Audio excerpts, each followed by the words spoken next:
Hey everyone, welcome back to the channel GK 24। आज की इस वीडियो में हम इंडियन पॉलिटी यानी कि इंडियन कॉन्स्टिट्यूशन को लेकर के टॉप 40 एमसीक्यूज कवर करने वाले हैं, जो कि लास्ट प्रीवियस ईयर क्वेश्चंस में बहुत ज्यादा पूछे गए हैं। ये एसएससी, यूपीएससी इन सब तरफ से लिए गए क्वेश्चंस है। ठीक है, तो चलिए इस वीडियो को शुरू करते हैं। आगे बढ़ने से पहले जिसने भी टेलीग्राम लिंक को ज्वाइन नहीं करा है, ये क्यूआर कोड है, आप स्कैन कर लीजिए, जिससे कि आपको टाइम टू टाइम अपडेट मिलती जाया करे। साथ ही में आपको कोई भी क्वेरी है वो आपकी इसमें सॉल्व हो जाएगी, और जो भी यूट्यूब पे डेली वीडियोस आती हैं उसकी पीडीएफ भी आपको टाइम टू टाइम मिल जाएगी। साथ ही में जिसने भी जीके 24 ऐप डाउनलोड नहीं करा है, वो प्ले स्टोर पे जाकर के डाउनलोड कर लीजिए। जो 1 महीने की सिर्फ 1 रुपए की पीडीएफ मिल रही है, जो भी उसको खरीदने वाले शुरू के 10,000 यूजर्स होंगे स्टार्टिंग के, उनको वो सिर्फ 1 महीने की 1 रुपए की मिलेगी। तो ये आप सबके लिए बहुत अच्छी अपॉर्चुनिटी लेकर के आए हैं, तो इसको यूज करना बिल्कुल भी ना भूलिएगा। तो चलिए फर्स्ट क्वेश्चन से अपन स्टार्ट करते हैं इस वीडियो को। Who is known as the architect of the Indian constitution? किसको बोला जाता है, अपना इंडियन कॉन्स्टिट्यूशन है उसको बनाया किसने है? महात्मा गांधी, जवाहरलाल नेहरू, सरदार पटेल या बी आर अम्बेडकर? तो हमारे कॉन्स्टिट्यूशन को जो आर्किटेक्ट करने वाले हैं वो है option D, B R Ambedkar. ठीक है, sorry not this, option D. Okay, second question is which part of the constitution deals with fundamental rights? इनमें से कौन सा पार्ट है जिसके अंदर फंडामेंटल राइट्स आते हैं? तो दैट इज पार्ट थर्ड। जो पार्ट थर्ड है वो बताता है फंडामेंटल राइट्स के बारे में। The president of India is elected by, जो इंडिया का प्रेसिडेंट है उनको कौन इलेक्ट करते हैं? तो ये इलेक्टोरल कॉलेज के थ्रू इलेक्ट करे जाते हैं। ठीक है, लोकसभा नहीं करती है, सीधा हम लोग जनता नहीं करती है, राज्यसभा नहीं करती है, ये इलेक्टोरल कॉलेज के थ्रू होते हैं। ठीक है। Fourth question is which article of the constitution deals with the imposition of president's rule in states? इनमें से कौन सा आर्टिकल है, अपने संविधान का कौन सा आर्टिकल है जो बताता है प्रेसिडेंट रूल लगाने का स्टेट में क्या, मतलब कि इम्पोजिशन बताता है प्रेसिडेंट रूल की? तो वो कौन सा आर्टिकल है? That is article 356। Option B is the right answer. Fifth question is the constitution of India came into effect on, जो भारत का संविधान है वो इफेक्ट में कब आया था, लागू कब हो चुका था? तो ये लागू हुआ था 26 जनवरी 1950 को। ठीक है, बहुत ज्यादा इंपॉर्टेंट क्वेश्चन है और कभी भी कोई भी पूछ सकता है, अगर आप किसी इंटरव्यू में हो तब भी ये पूछ सकते हैं। ये बेसिक क्वेश्चन सबको आना चाहिए। तो 26 जनवरी 1950 को हमारा भारतीय संविधान लागू हुआ था। Sixth question is how many schedules are there in the Indian Constitution? अपने इंडियन कॉन्स्टिट्यूशन में टोटल कितने शेड्यूल्स हैं? ये बहुत बहुत नॉर्मल क्वेश्चन है जो कि बहुत बार पूछा भी गया है। तो टोटल 12 शेड्यूल्स हैं। ठीक है। Seventh question is which fundamental rights was removed by the 44th amendment? इनमें से कौन सा फंडामेंटल राइट है जो कि 44th अमेंडमेंट एक्ट के थ्रू हटाया गया है? तो ये जो राइट है वो है राइट टू प्रॉपर्टी। ठीक है, राइट टू इक्वालिटी अभी भी है, राइट टू रिलीजन अभी भी है, राइट टू फ्रीडम अभी भी है, लेकिन जो राइट टू प्रॉपर्टी है वो हटा दिया गया है 44th अमेंडमेंट एक्ट के द्वारा। Which of the following is not a writ issued by supreme court? इन चारों में से ऐसा कौन सा रिट है जो कि सुप्रीम कोर्ट इशू नहीं करता है? तो दिस इज कॉन्सेंशस। ठीक है, ये सुप्रीम कोर्ट इशू नहीं करता है। Ninth question is the vice president of India is elected for a term of, जो इंडिया के वाइस प्रेसिडेंट हैं वो कितने साल के लिए इलेक्ट होते हैं, मतलब कितना टेन्योर होता है उनका, कितना टाइम पीरियड होता है? तो उनका जो टाइम पीरियड होता है वो होता है 5 साल का। ठीक है, 5 years। Tenth question is which body decides the disqualification of a member of parliament under anti defection law? इनमें से कौन सी बॉडी है जो कि बताता है कि member of parliament anti defection law के अंदर हटाने का? तो वो कौन है जो बताता है? तो वो बताते हैं स्पीकर और या फिर चेयरमैन। ठीक है। 11th question is which article deals with the amendment of the constitution? इनमें से कौन सा आर्टिकल है जो कॉन्स्टिट्यूशन के अमेंडमेंट को लेकर के डील करता है? तो दैट इज आर्टिकल 368। ठीक है। The directive principle of state policy यानी कि DPSP are borrowed from the constitution of, जो अपने इंडिया का डीपीएसपी है वो कौन सी कंट्री के कॉन्स्टिट्यूशन से लिया गया है? तो ये हमने लिया है आयरलैंड से। ठीक है, याद रखना इसको, आयरलैंड से लिया गया है ये। Okay. 13th question is how many members can be nominated to the Rajya Sabha by the president? In total कितने मेंबर्स हैं जो कि प्रेसिडेंट नॉमिनेट कर सकता है राज्यसभा के लिए? तो प्रेसिडेंट द्वारा नॉमिनेट करे जा सकते हैं टोटल 12 मेंबर्स, ठीक है, राज्यसभा के लिए, याद रखना। विच is the highest law making body in India? सबसे बड़ी लॉ बनाने की बॉडी कौन सी है? सबसे बड़ी जो लॉ बनाती है, दैट इज पार्लियामेंट, ठीक है, अपना पार्लियामेंट है सबसे बड़ी बॉडी।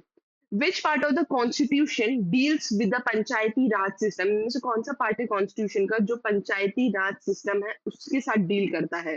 तो दैट इज पार्ट नाइन्थ, ठीक है, so option A is the right answer. Okay, 16th question is what is the minimum age?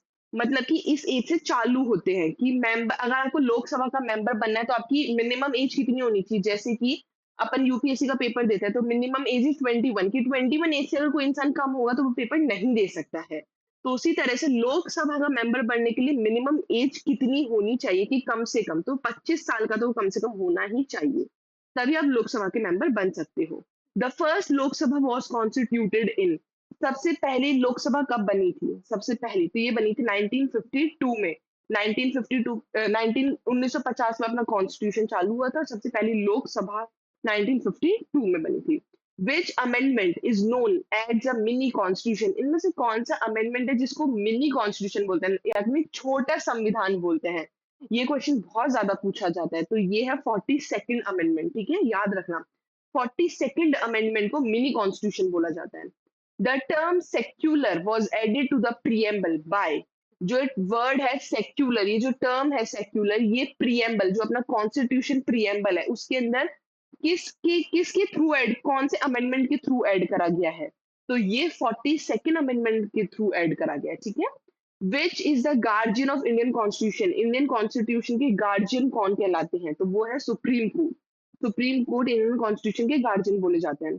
The number of जजेस in supreme court excluding CJI, chief justice of India, इसको हटा करके as of May 2024 is, मई 2024 की बात करी जाए तो सुप्रीम कोर्ट के अंदर टोटल नंबर ऑफ जजेस कितने होते हैं? चीफ जस्टिस ऑफ इंडिया को हटा करके, सीजेआई को हटा करके टोटल जज होते हैं 33, ठीक है।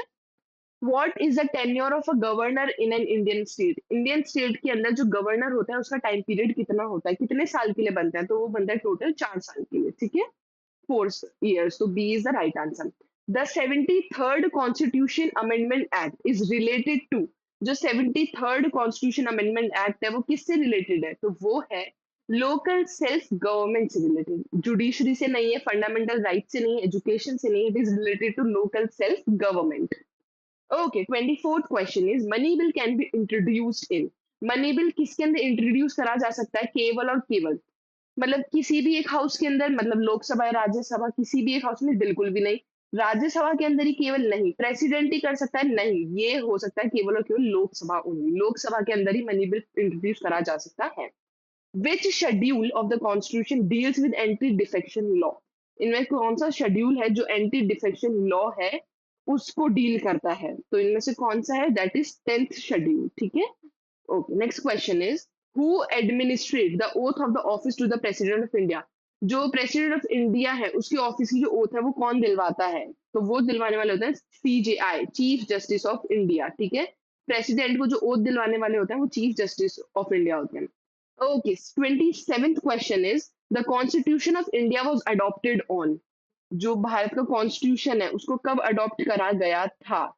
तो देखो, बहुत फर्क है, जो अपने लास्ट क्वेश्चन पढ़ा था वो था वो 1950 में जब वो इफेक्ट में आ गया था, यानी कि अपना संविधान लागू हो चुका था, ठीक है। हमने अपने संविधान को अपनाया कब था? तो वो हमने अपनाया था 26 नवंबर 1949 को। बिल्कुल भी कंफ्यूज मत हो ना, अच्छे से याद रखना, ठीक है। अपनाया था हमने 26 नवंबर 1949 को, ठीक है। Okay, 28th question is which article provides for the appointment of a finance commission every 5 year? कौन सा आर्टिकल है जो कि ये चीज बताता है कि फाइनेंस कमीशन का हर 5 साल बाद एक और अपॉइंटमेंट होगा, मतलब नया अपॉइंटमेंट होगा? तो वो आर्टिकल 280 के हमको तहत पता चलता है। 29th question is which of the following bodies is not a constitutional body? इनमें से कौन सी बॉडी है जो कि कॉन्स्टिट्यूशनल बॉडी नहीं है?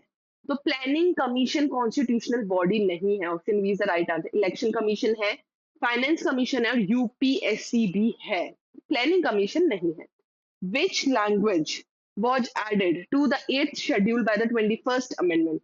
21st amendment के थ्रू 8th शेड्यूल में कौन सी लैंग्वेज है जो कि ऐड करी गई है? 30th क्वेश्चन है अपना ये। तो सिंधी लैंग्वेज है जो कि ऐड करी गई है। The council of ministers is collectively responsible to, council of minister है जो, वो किसके लिए रिस्पॉन्सिबल होते हैं? तो वो रिस्पॉन्सिबल होते हैं लोकसभा के लिए, ठीक है, उनका मतलब होता है लोकसभा से। Which article of the constitution gives special status to Jammu and Kashmir? Abrogation से पहले कौन सा आर्टिकल है संविधान का जो स्पेशल स्टेटस देता है जम्मू और कश्मीर को? तो वो है article 370, 370, article 370 is the right answer. Which of the following is not mentioned in the preamble of constitution? इनमें से इन चारों में से कौन सा वर्ड है जो कि अपने प्रियम्बल के अंदर यूज नहीं करा गया कॉन्स्टिट्यूशन के? देखो, जस्टिस लिखा हुआ है, लिबर्टी लिखा हुआ है, फ्रेटर्निटी लिखा हुआ है, लेकिन डिग्निटी है जो कि नहीं लिखा हुआ है। So option D is the right answer. Which article talks about financial emergency? कौन सा आर्टिकल है जो फाइनेंशियल इमरजेंसी के बारे में बात करता है? तो वो है article 360, article 360 is the right answer. The right to education was made a fundamental right by which amendment? पहले right to education है वो एक fundamental right नहीं था, लेकिन वो 86th amendment act के तहत उसको right to education को fundamental right बना दिया गया है, ठीक है। 36th question is how many times has national emergency been declared in India? Total India के अंदर कितनी बार नेशनल इमरजेंसी डिक्लेयर करी गई है? तो अभी तक भारत में टोटल 3 बार है नेशनल इमरजेंसी जो कि डिक्लेयर करी गई है। Which article guarantees freedom of speech and expression? ये भी अपना एक फंडामेंटल राइट है, ठीक है। तो कौन सा है जो कि बताता है? तो वो आर्टिकल है आर्टिकल 19। आर्टिकल 19 अपन को पावर देता है freedom of speech and expression की, ठीक है। The number of fundamental duties currently in constitution is? अभी फिलहाल टोटल अपने संविधान में टोटल कितनी फंडामेंटल ड्यूटीज हैं? बिल्कुल कंफ्यूज मत होना, एग्जाम में जल्दीबाजी मत करना। फंडामेंटल राइट्स की बात नहीं कर रहे हैं, फंडामेंटल ड्यूटीज की बात कर रहे हैं। तो अपने संविधान में टोटल कितनी फंडामेंटल ड्यूटीज हैं अभी? तो अभी जो टोटल ड्यूटीज है वो अपनी 11, ठीक है। Who appoints the Chief Election Commissioner of India? Chief Election Commission CEC, chief election commissioner अपने भारत में कौन अपॉइंट करते हैं? तो वो अपॉइंट करने वाले होते हैं प्रेसिडेंट, ठीक है। Which schedule contain provision related to the division of power between the union and the state? ये बहुत पहले ही आ जाता है अपना, ठीक है। जब अपन पढ़ना चालू करते हैं तो सबसे पहले यही चीज आती है। तो ये जो शेड्यूल है, कौन से शेड्यूल के अंदर है ये? तो it is in 7th schedule, ठीक है। तो ये थे आपके सबसे ज्यादा इंपॉर्टेंट क्वेश्चंस और बेसिक क्वेश्चंस भी थे जो एग्जाम्स में कभी भी, और इवन दो कोई भी आपसे पूछ सकता है। अगर आप एक इंडिया के नागरिक हो आप, तो आपसे ये इस टाइप के क्वेश्चन कभी भी पूछे जा सकते हैं कि अपना संविधान कब लागू हुआ था, कब अपनाया गया था, किसने बनाया था, ठीक है, इसके अंदर मेन फंक्शंस किसने निभाए थे। तो ये बेसिक क्वेश्चंस है जो कि कभी भी कोई भी पूछ सकता है। आई होप आपको इंटरेस्ट लगा होगा इसमें। वोकैब 24 ऐप डाउनलोड करना ना भूलिएगा अगर आपको अपनी इंग्लिश और वोकैब बहुत स्ट्रॉन्ग करनी है तो। उसके लिए आपके पास 999 का एडवांस प्लान है, 599 का बेसिक प्लान है। अगर आप V10 कोड यूज करते हो तो आपको डिस्काउंट भी मिलता है। साथ ही में टेलीग्राम लिंक से जुड़ना बिल्कुल भी ना भूलना, और प्लीज प्लीज प्लीज चैनल को सब्सक्राइब करना बिल्कुल भी ना भूलना। वीडियोस देख लेते हो पर सब्सक्राइब नहीं कर रहे हो, तो अगर आपको इसी टाइप की वीडियो चाहिए रेगुलरली तो प्लीज चैनल को सब्सक्राइब जरूर करना। Thank you all for watching this session. I hope आपको वीडियो पसंद आई होगी। लाइक शेयर कमेंट और सब्सक्राइब करना ना भूलना। Thank you.